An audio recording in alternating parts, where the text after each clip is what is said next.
વાલા મુક્તો, જેમ નંદ સંતો પુરુષોત્તમ નારાયણને પ્રાણ પ્યારા હતા, એ જ રીતે પૂજ્ય હરિ સ્વરૂપ સ્વામી મહારાજના પ્રાણ પ્યારા પરમહંસ હતા.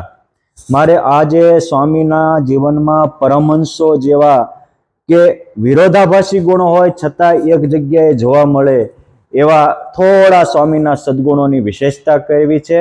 કેમ જે ભગવાનની અને એ મહાન સંતની કૃપાથી એમના નજીક રહેવાનું અને દિલની વાતો સાંભળવાનો અવસર એમને જ કૃપા કરીને આપ્યો હતો. માટે એમના ગુણોનું વંદન કરું છું. રઘુવંશમાં આઈ થિંક અમે ભણતા ત્યારે એક શ્લોક આવતો કે જ્ઞાને મૌનમ ક્ષમા શક્તો ત્યાગે શ્લાઘા વિપર્યયા ગુણા ગુણાનુબંધિત્વાત તસ્ય પ્રસવ સપ્રસવ ઈવ. પૂજ્ય હરિ સ્વરૂપ સ્વામી એ મહાન રઘુરાજા કે ભગવાન રામના ગુણો હોય એવા જ આ એક મહાન સંતમાં ગુણો. કેવું તો કે જ્ઞાને મૌનમ, માણસને જ્ઞાન થાય એટલે એ બોલ્યા વગર રહી શકે જ નહીં.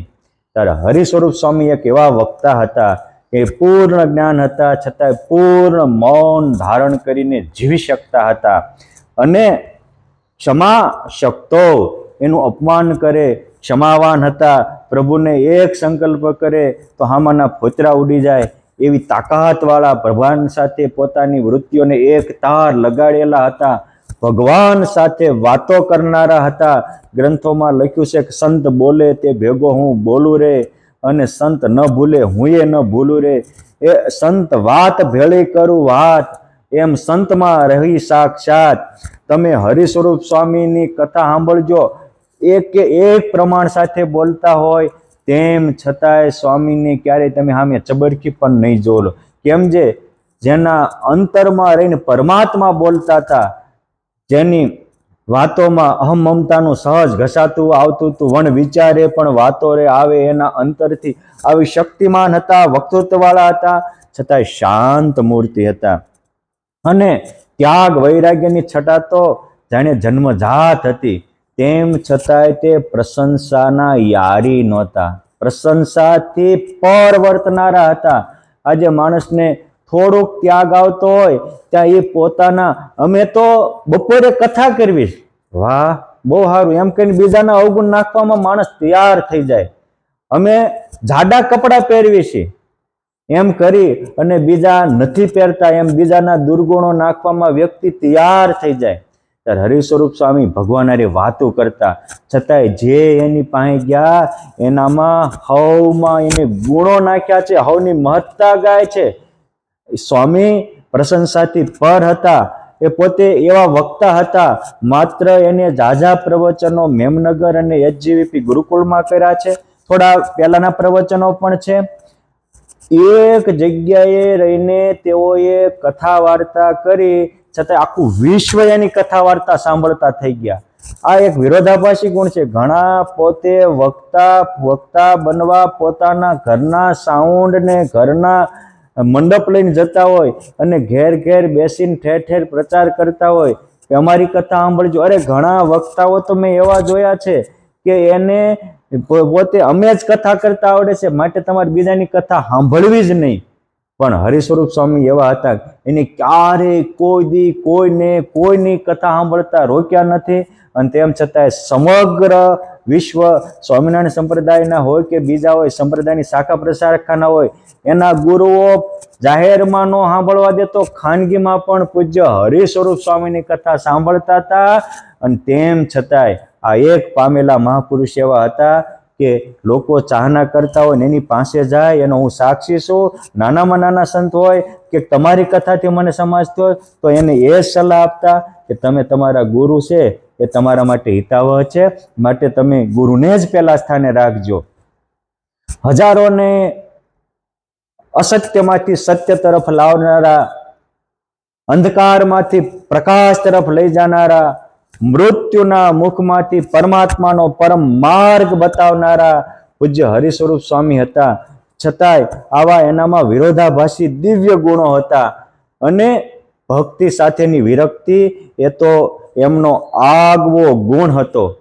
એક સંત સાથે એમની જે આત્મીયતાનો નાતો હતો, નાનામાં નાના સાધુ જાય તો એને પોતે મૌન રાખીને બેસતા અને એને પીરસવા પધારે. અરે મારી સાથે અમે પહેલી વાર ગયા ત્યારે પૂજ્ય અમૃત સ્વામી હતા, બીજી વાર અમે હરિ સ્વરૂપ સ્વામીને મળવા ગયા ત્યારે પલોલવાળા સંત સ્વામી, અદ્વૈત સ્વામી, સુખ સ્વામી વગેરે સંતો હતા. પછી એકવાર અમે પ્રેમ સ્વામી અને યોગી ભગત હારે ગયા હતા. અમારા તૃપ્ત જીવન સ્વામી સાથે અમે 2-3 વાર મળવા ગયા. એકવાર રાજકોટ ગુરુકુળના મુકુંદ સ્વામી સાથે હું મળવા ગયો. ત્યાર પછી પણ અમારા વિશ્વપ્રકાશ સ્વામી, અન્ય સંતો સાથે હું જ્યારે ગયો, એટલું હું હોવને મળે એવું નહીં. મેં ભલામણ કરી હોય કે આ સંતો આવશે તો પણ હરિ સ્વરૂપ સ્વામી એને પૂર્ણ શ્રદ્ધાથી મળતા, પીરસતા હતા, આત્મીયતાના નાતાથી મળતા હતા અને હવના હૃદયમાં તૃપ્તિનો અનુભવ કરાવતા હતા. આ નકર માણસ તપને ત્યાગમાં વયો જાય તો પછી કોઈની હામું જ ન જોવે. મેં એવા જોયા છે વક્તાઓ કે એ પછી પોતાની છઠ્ઠામાં હોય તે બીજા ગમે એવા હોય તો એની હામું ન જોવે. કેમ? જે એમાં ધાર્મિકતા હતી. ત્યારે હરિ સ્વરૂપ સ્વામી એ પૂર્ણ આધ્યાત્મિકતાથી ભરેલા હતા. અને એમ કહેવા દો તો કહેવાનું મન થાય કે પૂર્ણ પુરુષોત્તમ નારાયણથી ભરેલા હતા. અને એટલે એમાં ભગવાન જેવા ગુણો હતા. ભગવાને પ્રથમના 62માં વચનાવતમાં કહ્યું કે ભગવાનનો નિશ્ચય થાય એમાં ભગવાન જેવા ગુણો આવે. હરિના જનતે હરિને ગુણે યુક્ત છે અને મુક્ત તનનું નહીં માન જેને, છતાં દેહ મુક્ત હતા અને છતાં નિર્માની માન દો મતાહા. આવા એ સદગુણના સાગર હતા. માટે આવા સંતના ચરણોમાં મારા લાખ લાખ વંદન.